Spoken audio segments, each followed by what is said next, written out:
Erika is a spoken word poet and a published author. In fact, you can find her book online at Amazon.com, BarnesandNoble.com, and you can even ask her after the show if she has any copies in her car. Before she was a published author, though, she was an Iraq War veteran, and tonight she's going to share her experiences and how those experiences impacted her life. Please help us welcome to the stage Miss Erika Land.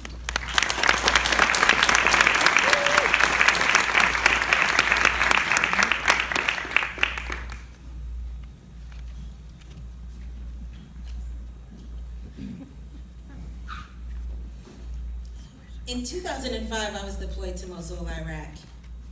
And by the end of 2006, I'd lost myself out there on the battlefield. I didn't understand everything that was going on with me when I first came back, but I knew that I wasn't proud of my accomplishments. And it was to the point of me asking others to not applaud my service. See, in my eyes, I was just doing a job. And trust me, it wasn't as heroic as you see in the movies.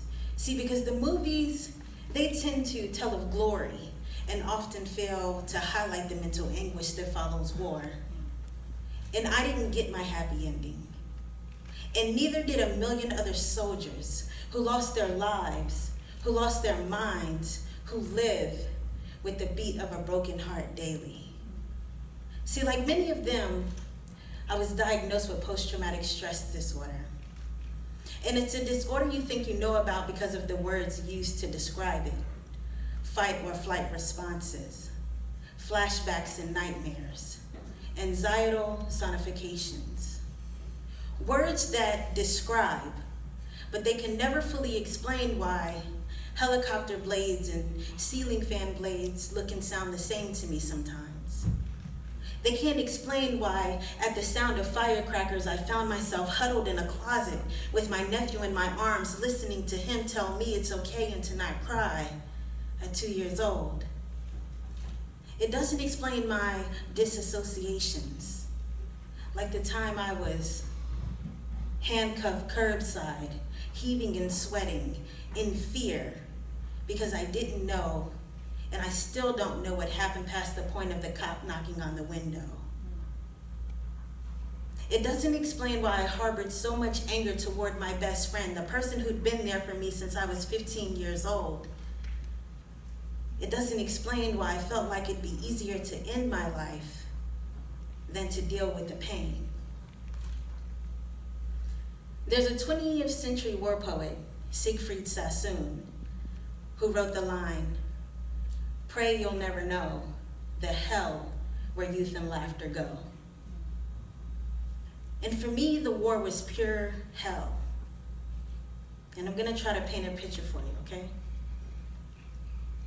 On day one of me being in Iraq, I was still all smiles. I mean, I volunteered to go help America fight the war on freedom. On day 3, I saw a soldier come through the emergency room doors with 6 bullet wounds in his torso. And on day 10, I was ready to catch the first flight back to my hometown of Norfolk, Virginia. See, people think that I had it easy because I was a pharmacy technician and I just sat behind a counter passing out medications all day. But when you're in the Army, you do what you're told. And one of my duties was to stand in a room and watch people die. I literally had to stand there, wait for the machines to flatline, and then go get a doctor so that they could come call it. And it really messed me up emotionally and mentally. And it put me in a dark depression because I was stuck having nightmares of this gentleman reaching toward me with his blown off fingers, reaching for me to save him, reaching for me to end his misery, wanting me to do anything other than to just stand idly by. I think that with each person I watched pass away, I lost a piece of myself.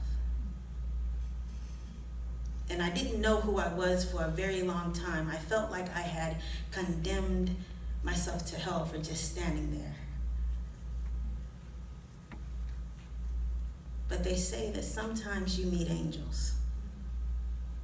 And I met one day at Walter Reed Army Medical Center in the hospital store. And this was on a day when I was especially anxious and nervous. This soldier ran up to me and he said, "I've been looking for you for like a year." And I was taken back. I became defensive. I was like, "Wait a minute, who are you?" And he's like, "Do you remember when you had to take people off of the ambulance when they first came back from Germany?" I was like, "Yes."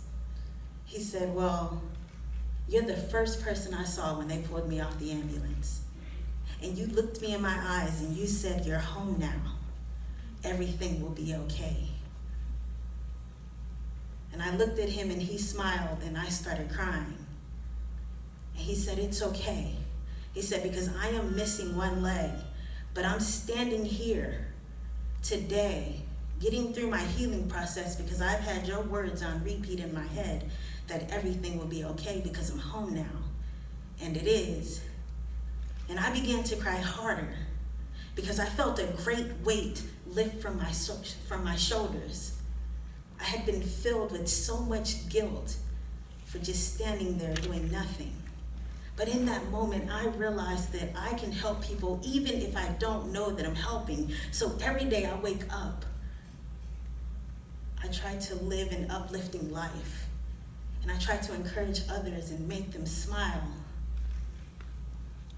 And I want you to know, worth repeating, that as I stand here today, having my bio read, Erika Renee Land is a 21st century war poet, motivational speaker, and author. I've come a long way from running away from my problems and not dealing with the pain. And I hope that I've helped someone in here today. But more importantly, I need you all to know that I'm happy. Thank you.